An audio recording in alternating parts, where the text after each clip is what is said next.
Hello everyone, welcome to the next lecture of the topic life processes. So today we are going to discuss respiration. In the last lecture we have discussed about nutrition. Now all the cells require a continuous supply of oxygen for obtaining energy and must be continuously eliminated a metabolic waste product, that is CO2, carbon dioxide. This exchange of gases is known as respiration. Now some amount of CO2 is released by the living organisms, whether it is a human being or yeast. For respiration to occur, what we need? We need the digested or simple food. Here in this class, at this level, we are taking glucose. We will keep at glucose, that at higher levels then there are certain other things. But here we'll just remember that we have to see glucose. Glucose should be present in the cells of the living organism for respiration, because now we'll discuss about respiration.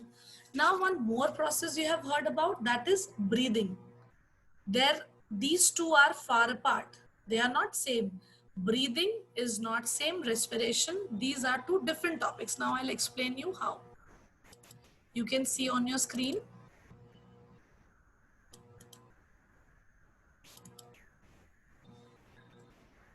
Respiration is a biological process by which glucose is oxidized to release energy in the form of ATP. ATP means energy which is when glucose is oxidized, it releases energy and that is stored in the form of ATP.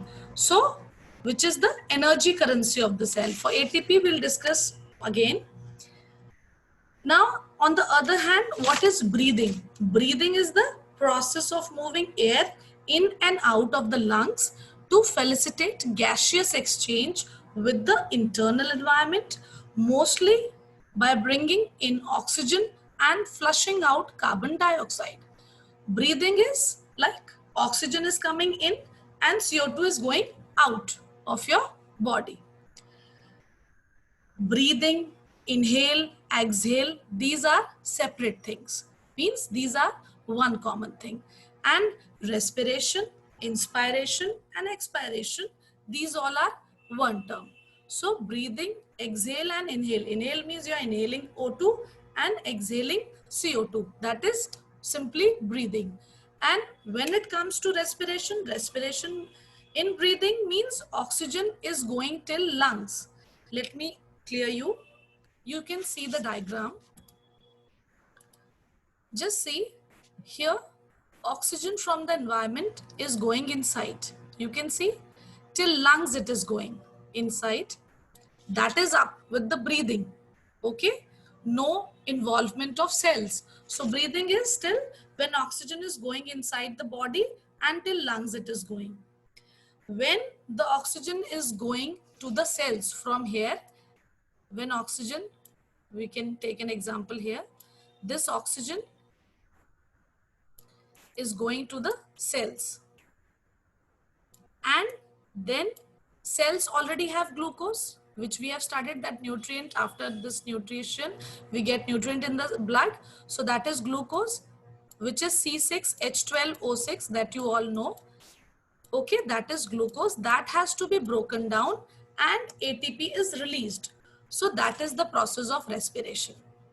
Okay, so two topics are understood. One is breathing. Breathing is oxygen is going inside your body till lungs. It is going not to the cells. And for respiration, it is going to the cells. And here, the glucose takes the oxygen and breakdowns to give energy, that is ATP. Now, breathing process have several other ways. You see in aquatic organisms like fishes, exchange of gases occurs through gills. In amoeba, we have seen exchange of gases occurs by the simple diffusion through the body surface that you are studying since long. In plants, exchange of gases occurs through stomata.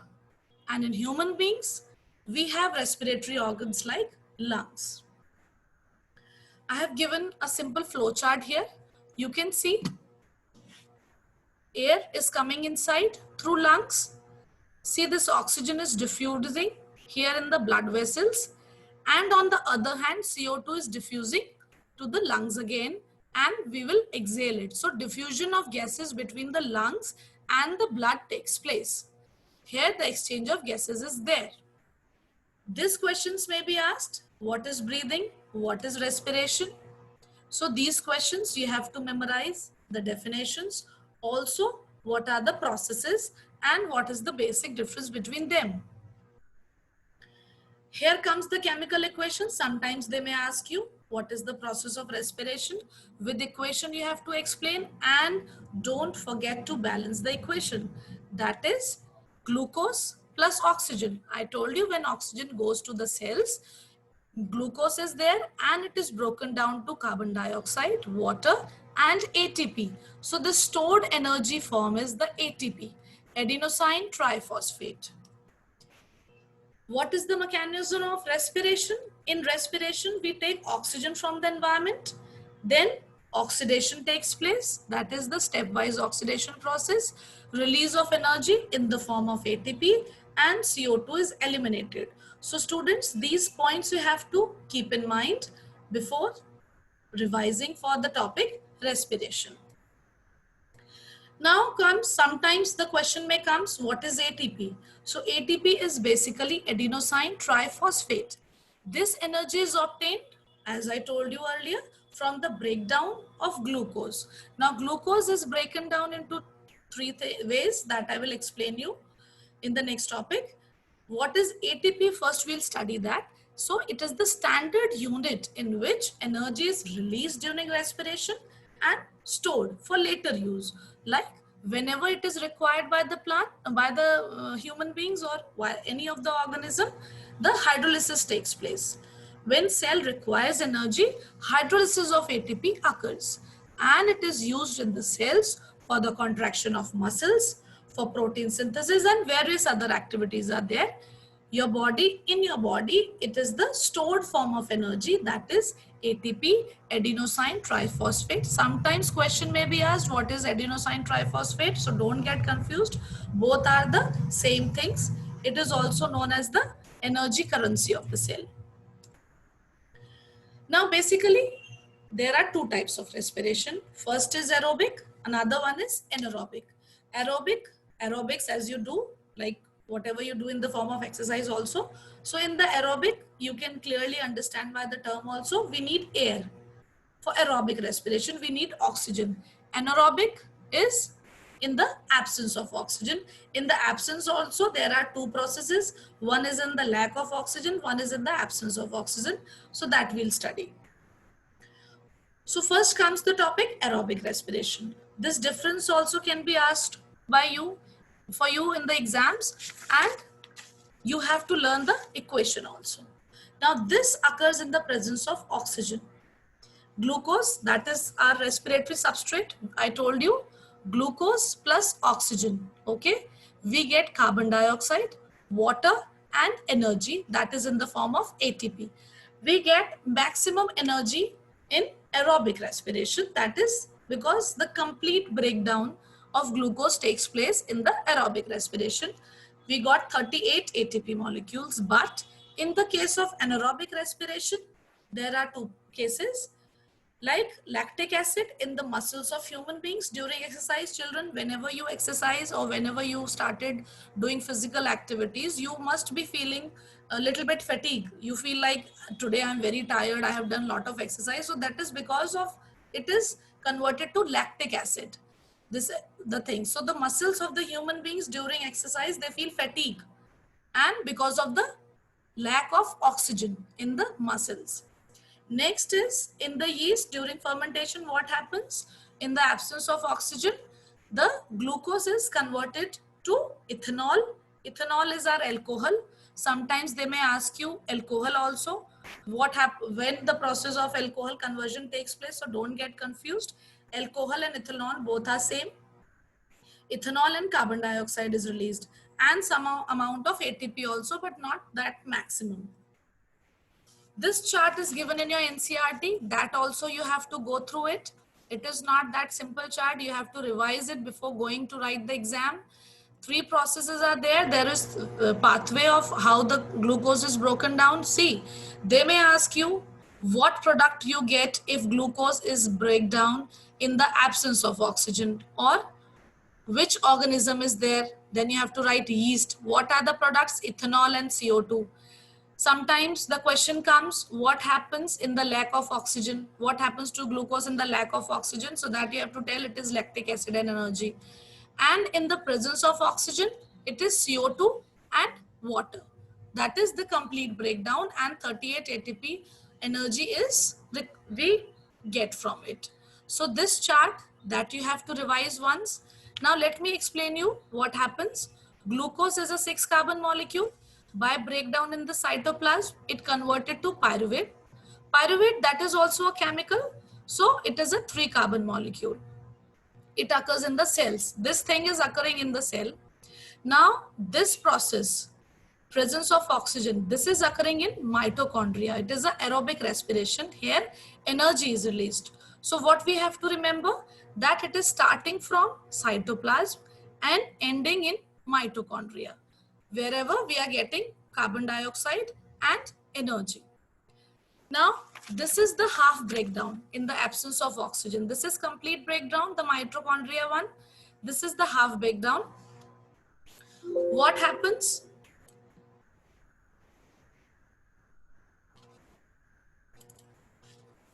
In the absence of oxygen, very less amount of energy comes out, and ethanol and CO2 is released. Yeast is there.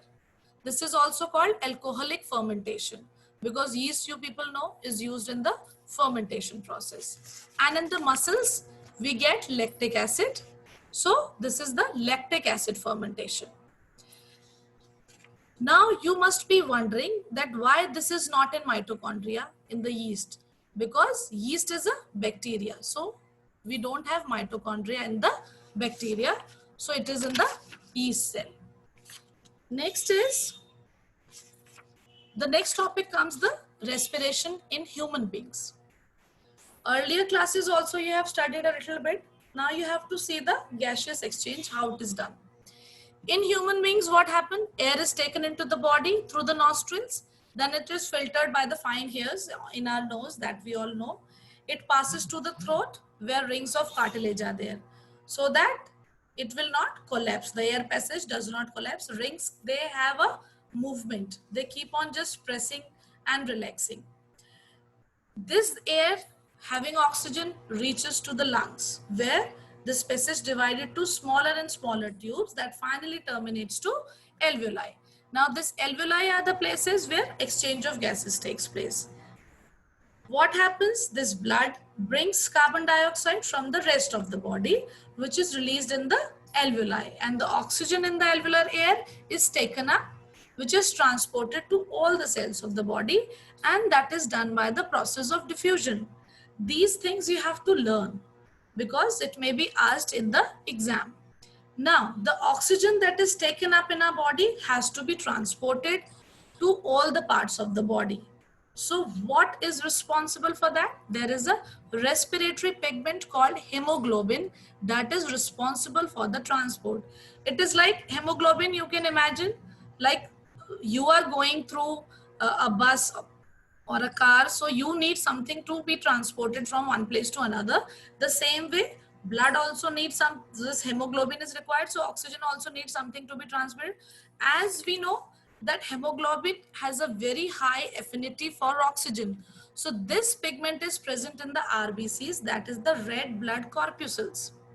Now CO2 is more soluble in water than oxygen, so hence it is mostly transported in the dissolved form in the blood. I have given you a chart also. By this you can understand how hemoglobin mixes with CO2 when it is coming from the tissue cells, and how it is taking oxygen with it. That you can understand by this diagram. This is the human respiratory system diagram given in your NCERT. Children, you have to revise this diagram, which is in your NCERT, before going to exam. because this may be asked in the exam, or sometimes they may ask you to draw the diagram. Sometimes they may ask you to label the diagram. So in your NCERT, whatever important diagrams are there, you have to just memorize them. Before going, just draw them once so that there'll be no confusion. Be prepared. The important things were like what is breathing, what is respiration. So don't get confused with this. I have already explained you, these are two different things. How it is done, what is the glucose pathway, what are the three forms of this glucose breakdown, how it is converted to pyruvate, the 3 carbon molecule, then in the absence of oxygen, in the lack of oxygen, or in the presence of oxygen, what is its fate. So those things you have to remember for this topic respiration. Revise it thoroughly, read each and every topic of NCERT relating to respiration. So this is it for the topic today. In the next lecture, we'll be studying the topic transportation in human beings, that is the circulatory system, our structure of heart, and how the circulation of blood takes place. Thank you so much.